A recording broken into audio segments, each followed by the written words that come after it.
Well, hello everyone, and welcome to the Power Up by PNM podcast hour in partnership with the Hispano Chamber of Commerce, featuring some of our community's favorite leaders and small business owners. So plug in your favorite device, grab a sack lunch and your favorite beverage, and join us every Tuesday at noon to meet the movers and shakers in our community that are not letting anything hold them back.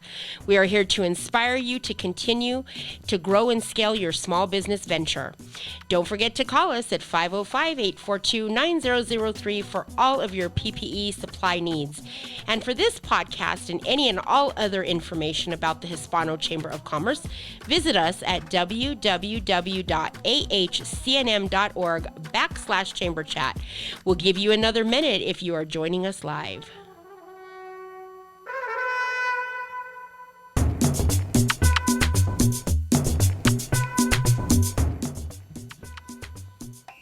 Good morning / afternoon, everybody. Welcome back from the holidays, a long holiday weekend.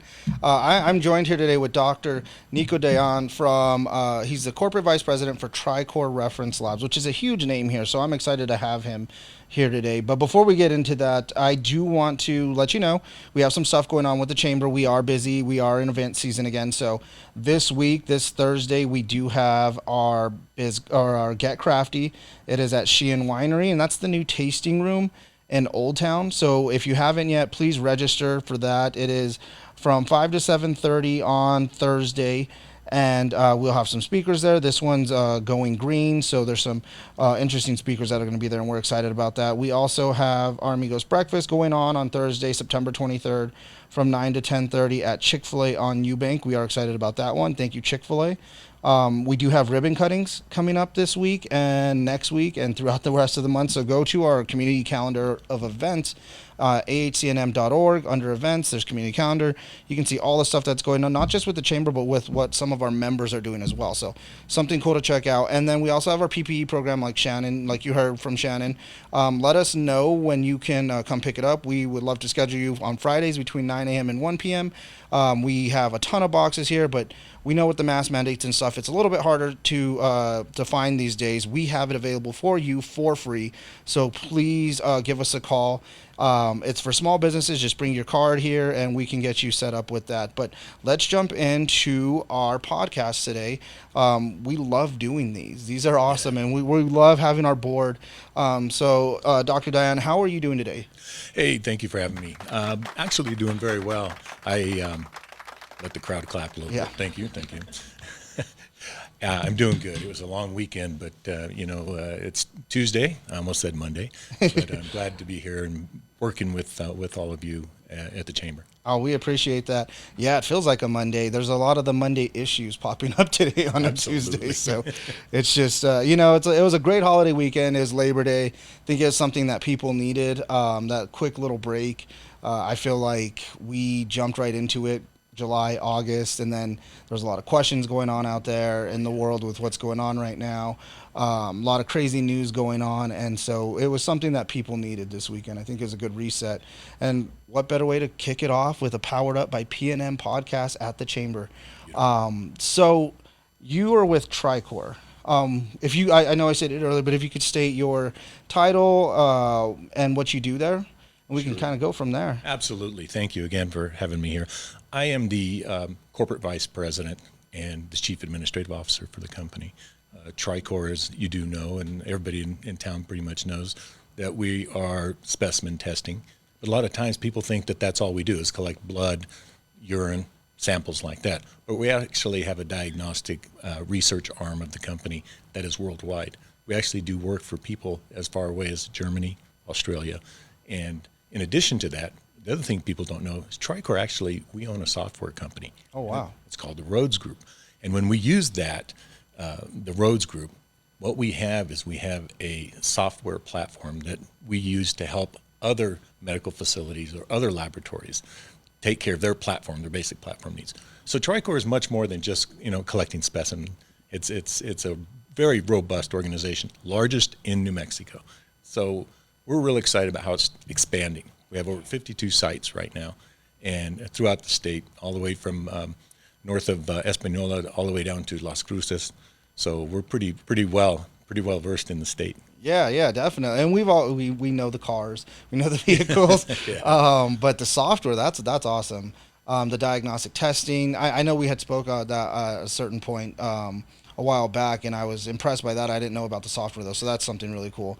So Tricor is just doing big things in the state of New Mexico, but worldwide, it sounds like. Um, so for Tricor, how did it get started here? I know it has a big name in New Mexico, but how did all that come to be? Sure. About 24 years ago, University of New Mexico Health Systems, Presbyterian, and another hospital up in Santa Fe decided that they wanted to keep their laboratory work here in the state. It's a lot quicker to have the tests taken here and then get them over to the laboratory just off of Woodward, and then get them back so that we have patient care, quick patient care, instead of it leaving the state.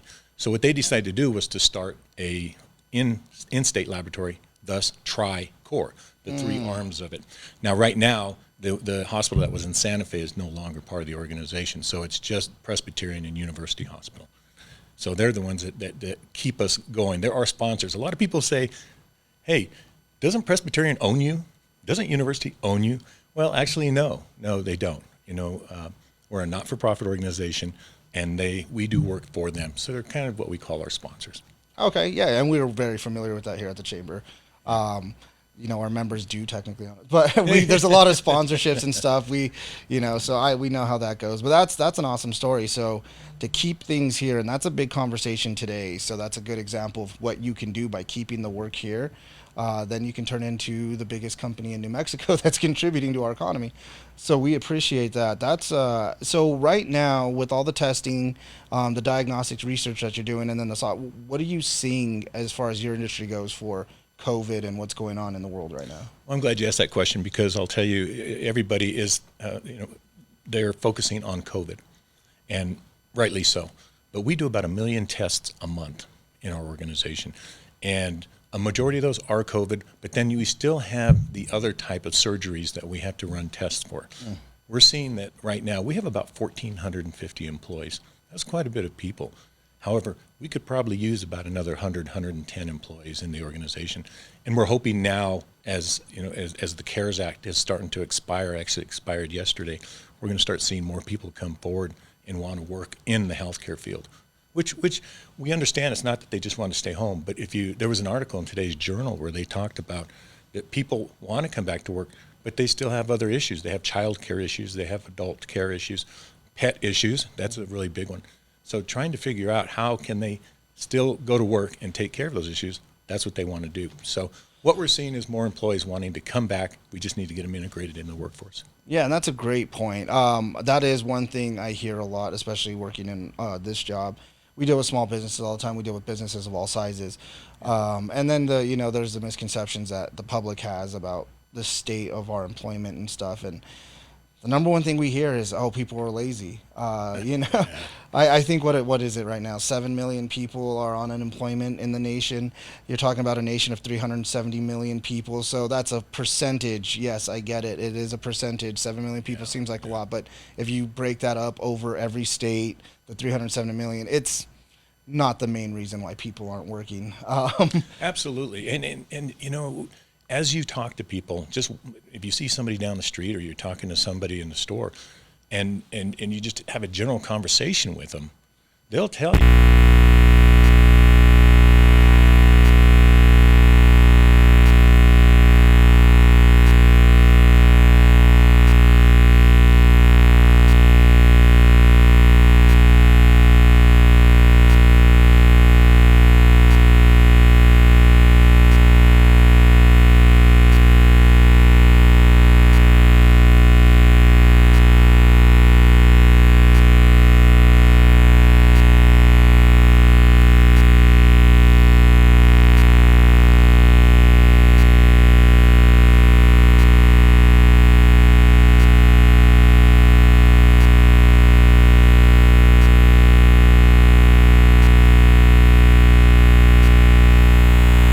Exactly right. And we hear that from our employees as well. And we're doing everything we can. Just as you've seen other companies out there, they've raised their minimum wage. We just did that as well. And it seems to help. A lot of people are enthusiastic in our workforce that we did raise that. But I got to tell you, if we're looking at something where the minimum wage on January 1st, 2022 is going to be somewhere around $12 an hour, well, people have already surpassed that. So I have a feeling it's not going to be long before the minimum wage is going to be $15, $16, $17 an hour. And that's great. It changes. That is a life-changing amount of money for some people. And helping them to get into another level of not just getting money, but self-esteem, getting their self-esteem because they're working, and it's going to continue to work towards that direction. Yeah, and it's people getting paid their value. You look at yourself and you work real hard, and then you go home and someone's paying you $9.25 an hour, $10, and you're like, that's my value at this age. That's what and it's really not. Some people maybe, but for the most part, it's not. It's just that's the market, and that's what you've been getting paid. So I agree. I know a lot of small businesses are struggling with it, increase in pay and everything, but at the same time, we got to take a look. We got to take a step back and look and go, how comfortable are we actually paying people an unlivable wage? So for companies like yourself that are able to look at that now and go, hey, we're going to make that change. We're going to make that difference. That does a lot for New Mexico, and that does a lot for Albuquerque, especially with the cost of living going up here, rent going up. I think the average cost of a house now in New Mexico is around $300,000, which is unheard of for us. So you have these people coming from out of state that can afford things like that, but you have all these native New Mexicans in state going, I don't know where I'm going to live because I can't afford $300,000. So we appreciate your work there. So they are looking to hire. That's good. Keep that in mind, everyone. As you get back into the market, you're going to have some obstacles, but when you have a business that wants to work with you and talk about childcare, talk about pay, and those are all topics for them, I would pay attention to that company. 100%. So I appreciate that, because I'll tell you. Let me throw one other stick in the wheel here, if you will. People are also concerned about the fact that if they're going to work in a healthcare environment, that the governor's mandate that came out a couple of weeks ago, that patient-facing must be vaccinated. Mm-hmm. Well, we have some patient-facing people in our organization that we did have that they have to be vaccinated. But then there's you can get a religious exemption, you can get a medical exemption. So I don't want people to say, oh gosh, I'm going to go work in a healthcare environment, I'm going to have to get the COVID shots. Mm-hmm. That's entirely a personal choice as far as I'm concerned. But that's still something that is causing people to take a step back and say, I don't know if I want to go to work there. In this morning's journal, they had a little cartoon in there, and it said, get your COVID shot. But then on one side it said, oh, this is a way that Elon Musk is keeping track of everybody because they're going to put little chips in you. So you see a lot of different reasons for not getting the COVID shot, but I'd highly recommend it just because that's the environment that I'm in. And that exactly. And I think that's one thing. I've been talking to a lot of people. I have my COVID vaccine, and I wasn't opposed to it. I actually pulled up my shot record from the DOH. And I was like, man, my parents have been taking me to get vaccines since I was like 3. And it shows a history of it. But now they're kind of like, well, I don't know about the vaccine. I was like, oh, it's okay for me to be the guinea pig. No, oh, yeah. No, I trust them. I know the science that goes into them. And even now with COVID, the one thing I tell people is, you know what? The shot came out in 6 months, 7 months, which is a miracle. That just shows how far we've come in our technology. But the virus has been here for over 20 years. So there's studies that they had where they just had to pull the information away from the technology and go, oh, this is what it is. Now let's apply it to a vaccine. So it's been around for a long time. It's just crazy how fast they got it out there, but they had the science behind it. They just had to look at variants and stuff. And so, well, now, and you just brought up the term, the variant. I mean, we're looking at the variant that everybody.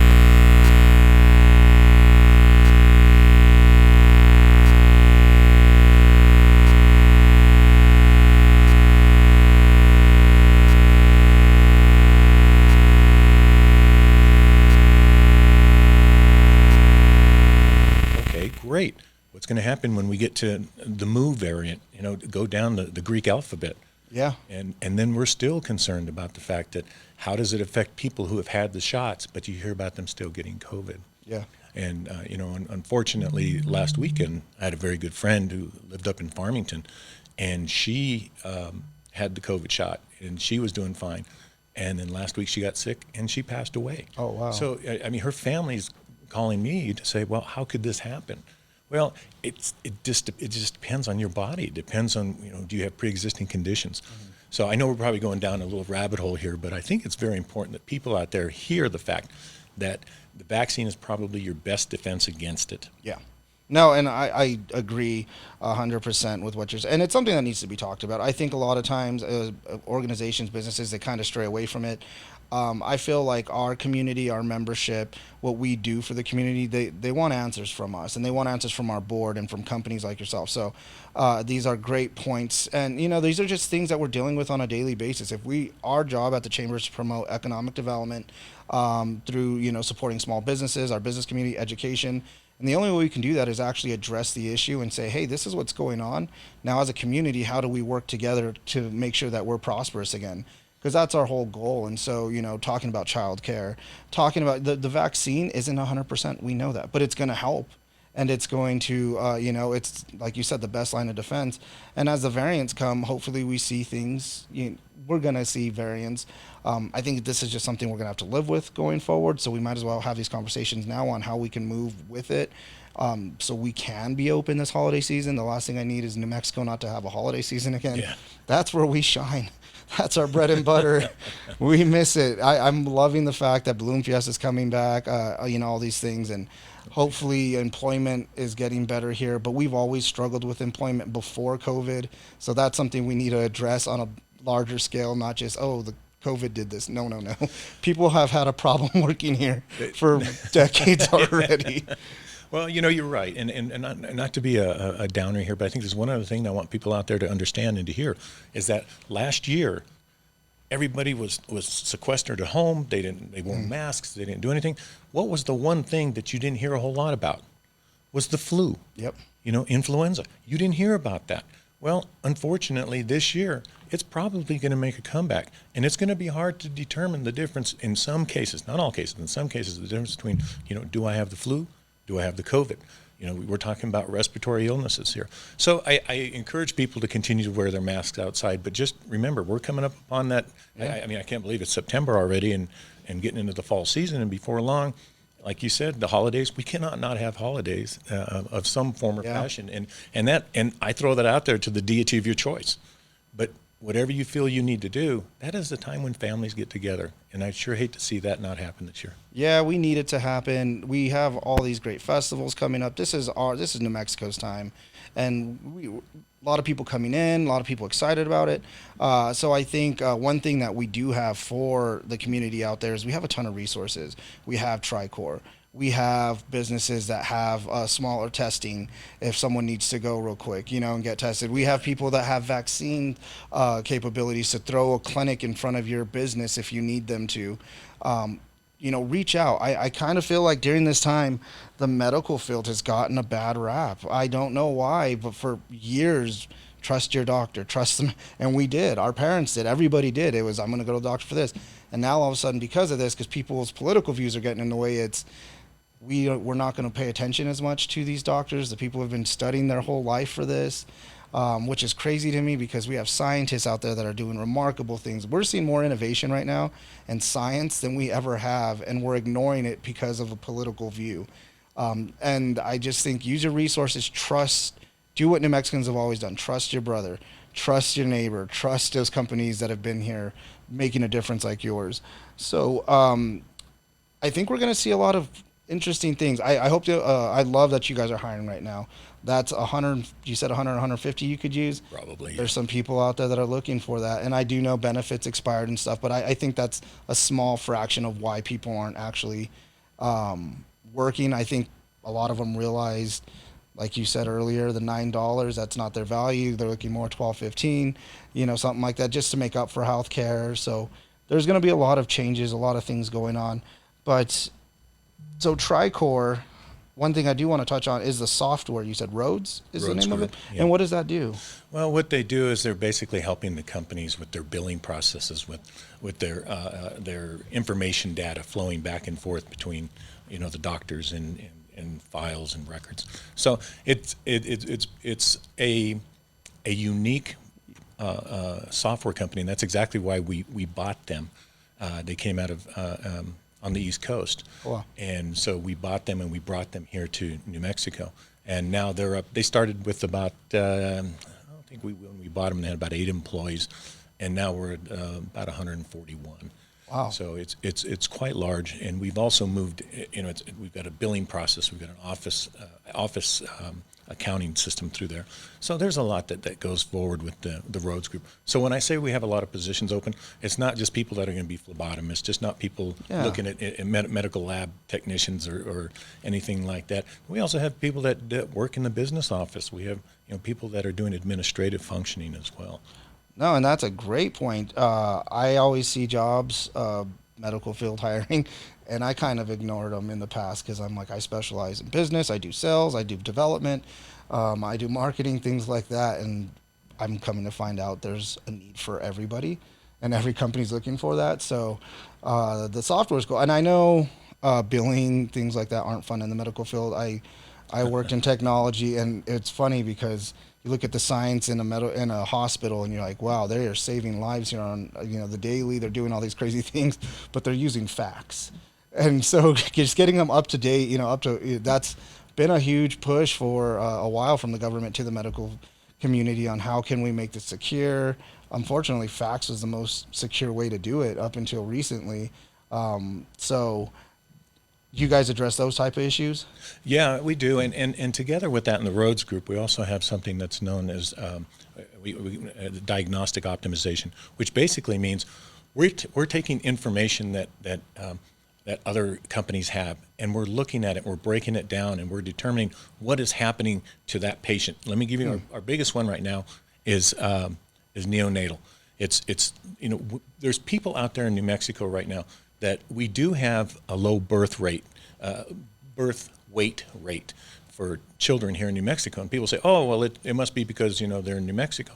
Well, a lot of women who are pregnant aren't going out and getting that care, like their first trimester, second trimester. Some instances they're waiting until the third trimester, and that's not good because they're not getting proper nutrition and not getting proper education on how to have a good, healthy pregnancy. And it's not their fault. It's just we are so geographically sparse in our communities here that they can't always just get up and go to a physician's office.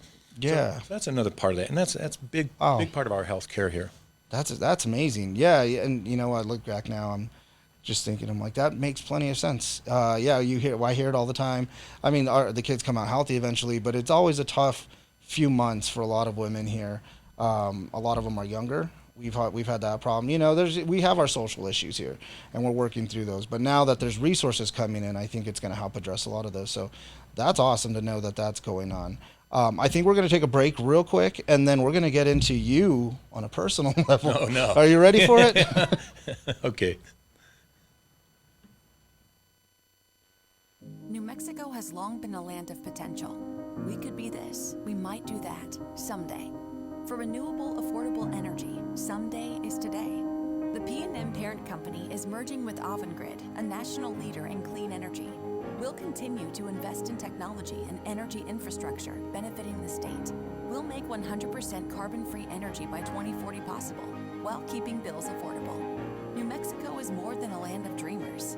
We're doers. We didn't have the push button. And we are back. We were just talking about doing these podcasts and how much fun they are. But getting to know Tricor, I think, is amazing. We're going to talk about that a little bit more. But now to get to know the man on our board, from our board, Dr. Dayan.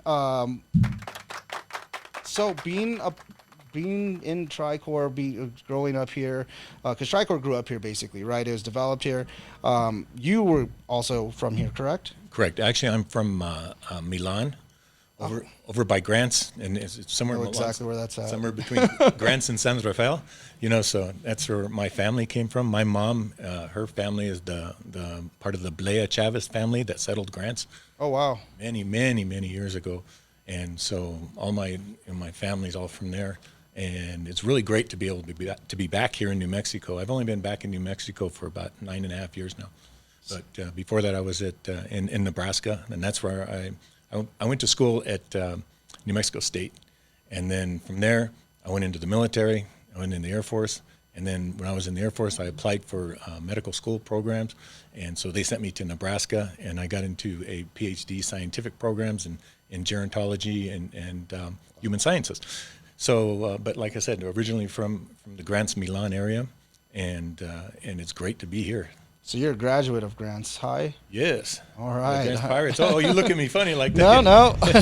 I actually know some people who went there, and they're great people. So, I mean, Grants is one of those places. It's a small town, New Mexico. Yeah. Everyone knows everybody. There's my grandpa owned a house in Milan, and he was in Vegas for a long time, and he always kept a house. And when he came back, he was every Wednesday during my summer, of all things. My mom would make me go to Milan with him to go work on the house. Make you go to Milan. Yeah, well, you know, in high school you have football and all this stuff, and it's your summer. You're like, I don't want to do this. But it was like, wake up at 5 in the morning, go with him, go to his house, fix whatever, and then come back. I look back now, and I'm very thankful she did that because we built a relationship out there. Nice. He was hard. You know, he worked in the mines, so that's why they owned a house out there. And then he moved to the mines in Las Vegas. But you know that Blake's in Milan? Yeah. Yeah, right behind there. That's where we were by the city hall. Yeah, every Wednesday for lunch. That's where we would go. Oh, so, yeah. Yeah. No, he worked in the mines. Which mine? Here, I don't know which mine. Oh, man. Okay. I know he moved from these mines to the Yucca Mountain mines in Nevada. And then he was there for like 20, 30 years before he retired and came back. So I was trying to figure, I was thinking maybe you and I might be related somehow. I don't know. It's possible. It's possible. I know between me and my CDO, there's just about no town in New Mexico that doesn't have one of our cousins. So, see, I worked in the uranium mines when I was during the summers when I was going to college. Oh, wow. So I worked in the uranium mines at Gulf Mine out there, and that was hard work. That helped me want to go to school and study, because boy, you'd get tired. I mean, my arms got big, from taking all the dirt and stuff Yeah. out. But I've really learned a great life lesson out there. My mom still lives there. I've got a couple of aunts that still live there in the Grants San Rafael area, Mm-hmm. and I don't think I would trade that for anything. We didn't know that we didn't have a skating ring, or Yeah. we didn't have things to do. The thing we used to do was go sit outside the fence at the drive-in theater and watch the cartoons. Well, and those things, those are things that we didn't have here. I grew up in Albuquerque. All my family's from small towns here. But there's things that they did. Their weekends. I'm like, well, what am I going to do? Probably go get in trouble here in Albuquerque. But they would go fishing. They'd go driving around the mountain. Those are things that I wanted to do. So now as I'm older, I'm like, yeah, I'm going to go do that. But my cousins grew up with that. And Oh, yeah. yeah, no, I was always jealous of that. So there's a good chance we are related, though. I still have family out there. It's a great area. I mean, you have what's the big mountain? Mount Taylor right there. Yeah. Good hunting, good everything. Love it out there. I do like that you said you basically grew up there, went to school at NMSU. Yeah. So you're an Aggie. We'll talk about that a little later. No, no, it's okay. No, that's great. But you went to school here locally. NMSU is local, despite what anybody says. It's, we love them. They do a great job. My auntie graduated from there. And then you went to the military? Went to the military, went in the Air Force. Was one of the best things I could have done was to go in, and it helped me learn and educate myself in various ways. But, just to know how tough I could be. Because you think you grow up in a small town, you think you're oh yeah, I'm pretty stout, I can do whatever I want. You get in the military and they tell you, no, you're going to do what we tell you to do, but then you're going to learn how to be better for yourself. So I really enjoyed that. That was a big part of it, and they really helped me with my education and everything. So Yeah, and thank you for your service, by the way. Thank you. And then you went to Nebraska. You're a Cornhusker? yeah, now Cornhusker. yeah. I saw that. I was like, is that a unit? No, it's a Cornhusker lanyard you have there. That's amazing. So a lot of good culture there. Big football school, obviously. Obviously, I have two sons that live up there, Alex and Eric. One's 30, one's 27, and two granddaughters. And I know I don't look like I have grandchildren, but You really don't. and a daughter-in-law out there. She's a principal at elementary school. So I'm very fortunate because both boys have done some great things. My one son is in the Army Reserves, and he's a firefighter and a paramedic. And my other son's a medical lab technician up there. So it just I've got roots there. I've got roots here, and usually it's people say, oh, why do you have that? Why do you have Nebraska on the back of your truck? Where's your NMSU? And the NMSU fell off the other day, so I don't know what happened to the sticker I had there. I got to put a new one, I guess. Did you hear that, NMSU? He needs a new sticker. Get him the most up-to-date one possible out there. That's great, though. And then a family of service. That's what you guys do. It sounds like you serve. You came back. We love that. That's what New Mexico needs. You get people who leave. I think as a kid, we all grow up going, I'm getting out of here. And what we're starting to see is they're not coming back. Some stay, and that's good, but a lot of them aren't coming back. I know the universities here, NMSU, UNM, Tech, all of them, they're trying to do whatever they can to promote tuition or tuition assistance. I think the lottery's doing big things again here to keep kids here, but they need enrollment and they want to keep kids here, and then they don't want them to go anywhere. And that sounds selfish, but they shouldn't go anywhere. No one knows New Mexico like New Mexicans, and there's nowhere in the nation like New Mexico. So we have the upper hand on how we want to change our economy. We can do it ourselves, but we need to. I love that you came back, and now you're with Tricor, who does big things here. That's big. That's just, that's the story that we promote at the Chamber. Well, the Chamber has gotten into this community here. And, there's other Chamber of Commerce around the state, and we know that they try and work on economic development or working with everybody. This is the first chamber that I have ever really seen or experienced that truly digs into the community. I'm not saying anything bad about any other chamber out there. So if you're listening, I'm not saying anything bad about them. So don't write me letters. I'm just saying that this chamber right now, and under the leadership of Ernie Cidabaca, if you ever get a chance, any of you out there that don't know him or haven't met him, get a chance to sit down. Have him buy you a cup of coffee. Have him buy you lunch. Have him buy you a steak dinner. Yeah, Ernie, I said steak dinner. That's right. No, he's great, and he has an open door policy. Whether it's his employees, members, anything, you can pretty much just pop in his office. If he's not on his phone, he's going to talk to you for a second. He is a one of a kind. I think we are very blessed. When I got hired here, it was last year during COVID. I was taking a lot of risk. Kind of changing my whole life. Picking up, it got changed once. I had to change it again. And a big reason why I felt comfortable, the main reason was Ernie. My old boss, JJ, was great, and we built a partnership too. But Ernie was that guy for both of us who was like, you know what, if he's here, we're going to be okay. And then everybody else obviously does. I love all my colleagues, all my bosses here. We have a great team. And then our board, there's so much to be said about our board. Usually when it comes to a board, you don't know the people on it. You just, things get passed down, you do it. We know our board. We can call any of our board members, and these are big companies, the Tricors, Presbyterians. We have all these people on our board that are very distinguished businesses, and they'll take your phone call, and they'll help you, and they'll help get you members. They'll help you with programs. They'll help sponsor things, and I think that's a big thing. So, thank you for that. We love that here, and no one will ever think that you're talking bad about any of the chambers, but we got to be honest here. We have a lot of resources that other chambers don't have, and one thing I saw this year that made me happy is like the Hobbs Hispano Chamber reached out and said, we're going to be in town. We would love to pick your brain. And it's like, we would love to pick your brain. Like, we should have that partnership with all the chambers here in New Mexico, and we feel very blessed that we have these resources for us. And help people with them. So we should be distributing these around. And so I love when we share members with other chambers. I want to build a stronger partnership with all these chambers. But as the Albuquerque Hispano Chamber, we're also the New Mexico Hispano Chamber. We have a statewide reach. We dig into the community, like you said, and we focus on the small business. We focus on medium business, large business. It doesn't matter to us. We just need Albuquerque and New Mexico to grow. Well, everybody knows that people like JP Espinoza and Shannon, and I mean, I could go down the list, like you said, all your coworkers. People know them. Mm-hmm. It's not just, that's some group of people. No, people know you. Everybody around in the community says, you know what, this is an engaged chamber. We need to support them. And that's exactly what happens. I mean, we got the Maravilla coming up this coming Saturday, right? That's huge. Mm-hmm. I can't tell you how many people I've run into that have said, "Oh, this is exciting. We can't wait to get there.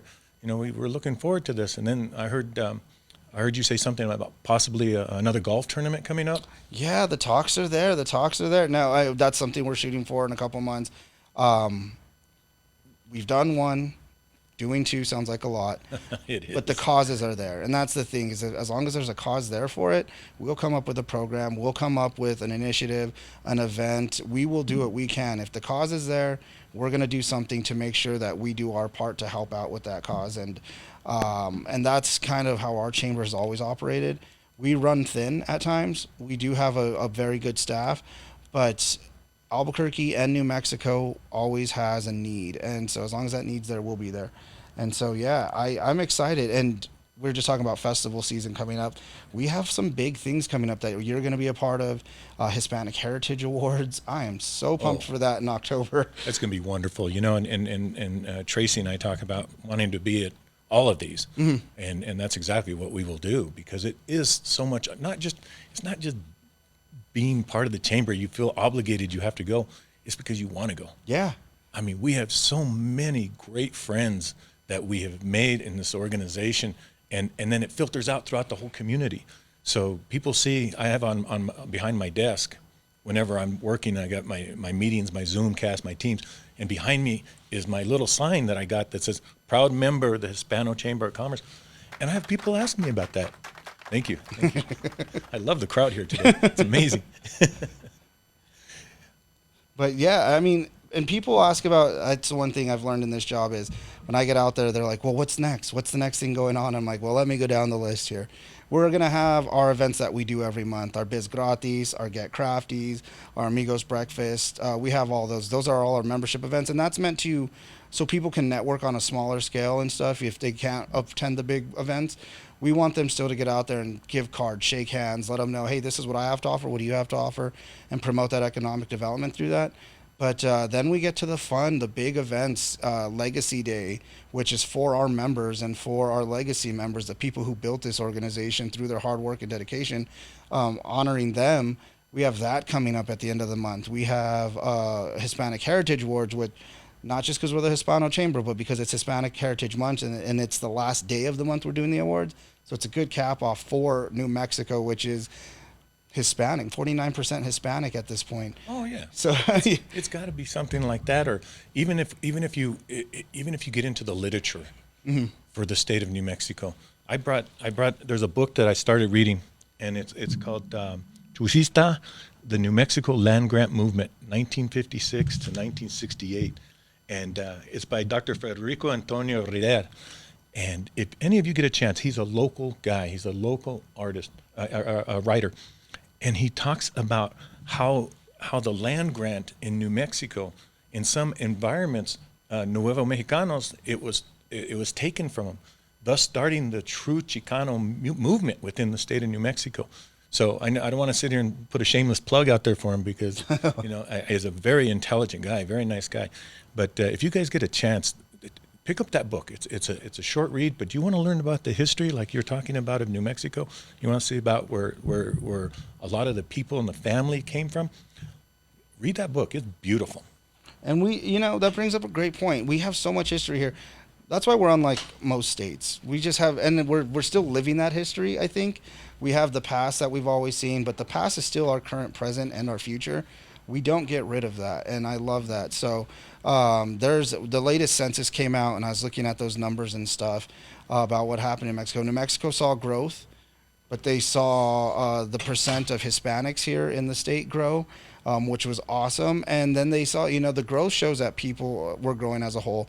I love that we're majority minority here. I'm proud of that fact, and I'm not. Oh yeah.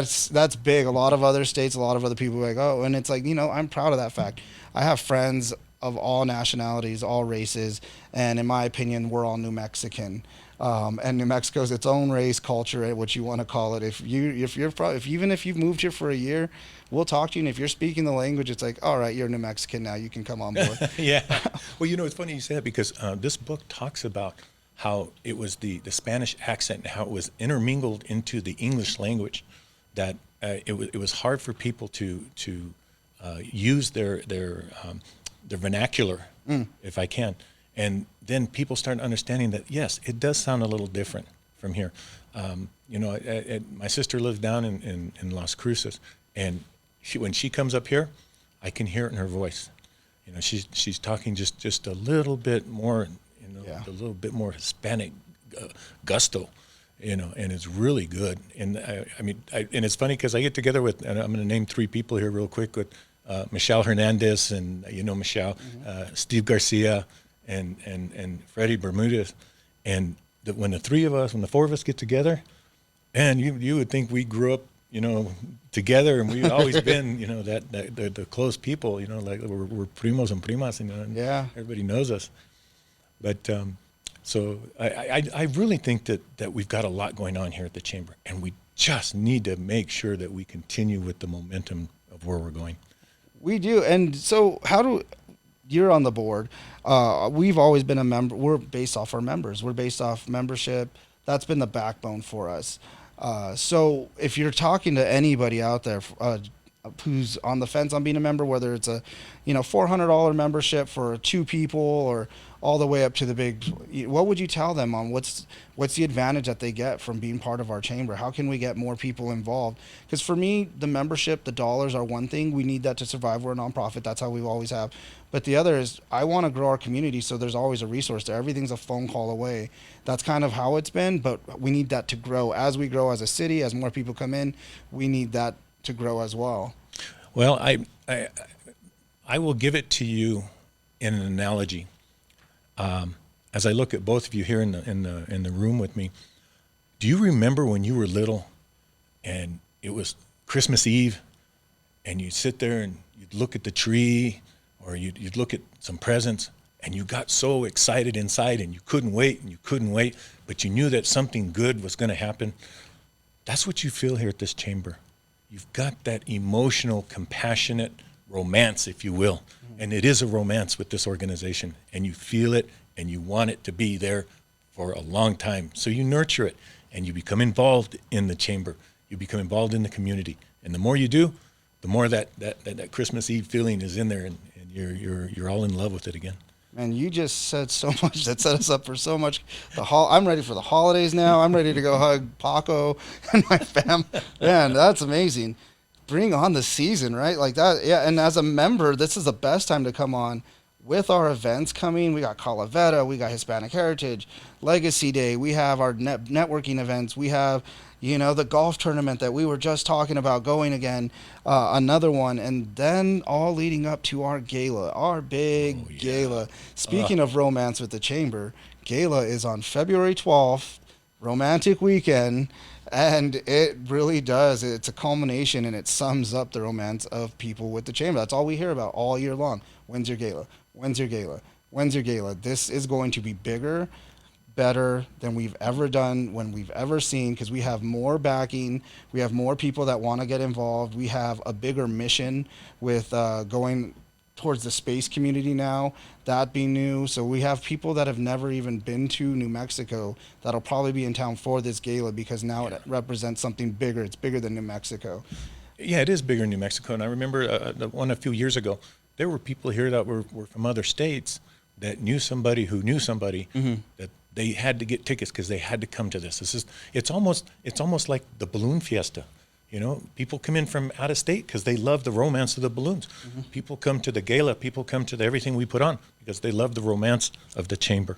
So it's all pretty much along those same lines. I'm getting excited. You guys might not see my hands are going up and down, and I'm shaking all over the place. I'm ready. Yeah, we had our first committee meeting last week, and just hearing the ideas pouring out of some of the people that are involved in planning this. Shannon, of course, is heading this beast again, and she does such an amazing job. But she just puts together, one thing she's very good at is putting together teams to just accomplish these major things. She's good at being at the top and just being like, I know who to put where they need to go.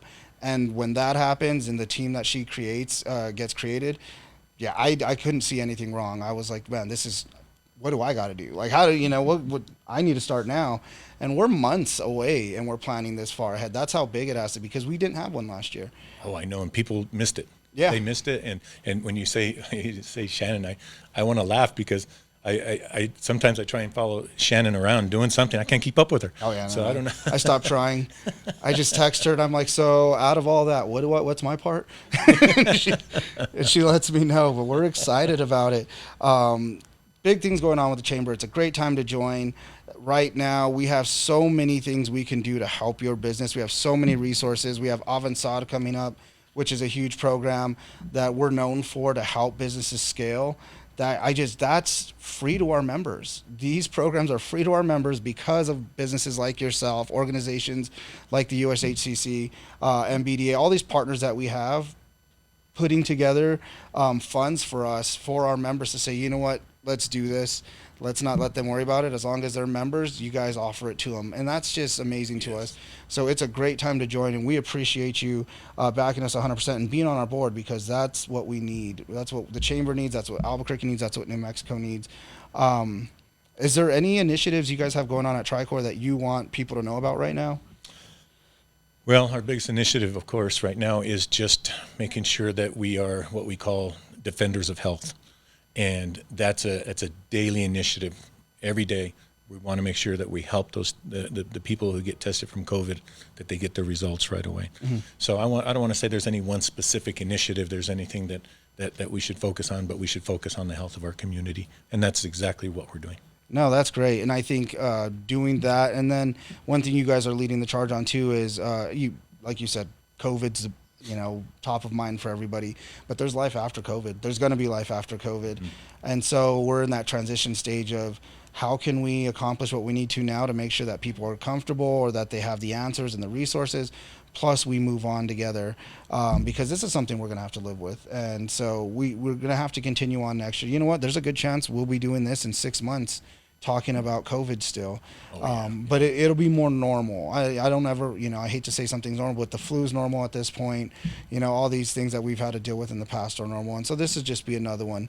We just have to put things in place for it. But so the roads software, anybody out there want to know more information about that, you can go on the website, correct? Go on the website, yeah. Because I'm going to study up on that. That's a new one for me. And now I'm like, okay, now I need to know. And then the diagnostic optimization.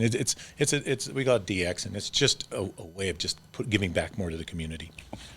And we have what we call our Tricor Research Institute, and that's where we test machines for other companies. That's what you were saying. So to make sure that they're calibrated and working properly. So you get other countries calling you for that. That does not sound cheap. That sounds like a lot of moving parts to get that done. It's amazing when someone overseas says, we want to get this approved through the FDA, and we want to get our machine over into your building. And they send it over, we test it, we give them results. And it's just wonderful, because it's just a whole different arm of our operation. Yeah. So it's good. And again, giving back to the community, and that's what it's about. So you said Tricor earlier was because of 3 entities coming together to make this happen. Now it's, more Bicor. But the one thing I do love about the Tricor name is you have 3 arms now that are reaching a national level. So Tricor fits still. It's still the 3 arms going out there between software, between testing, between diagnostics. That's big. So it's a privilege having you on today. Thank you for everything. Thank you for keeping it New Mexican. I will say that. Thank you for keeping it New Mexican. Thank you for keeping it Hispano Chamber. We appreciate you so much, and we look forward to all these events with you and for our future. I think we're in good hands with you on our board. Well, thank you. I really appreciate having the opportunity to sit here with you and Paco, and it just does my heart good to know that we have a chamber like this. So thank you very much, guys, and everybody have a great day. You guys take care, and we'll see you next time. Thank you so much.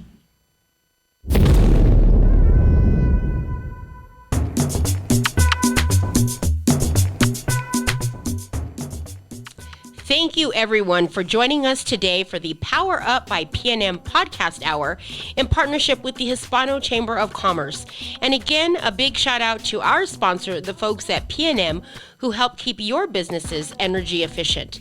Don't forget to join us every Tuesday at noon to hear from those in the community that are moving us forward. And for more information about the Albuquerque Hispano Chamber of Commerce, call us at 842-9003 or visit us online for more information at www.ahcnm.org, and to replay this podcast, add a /chamber chat.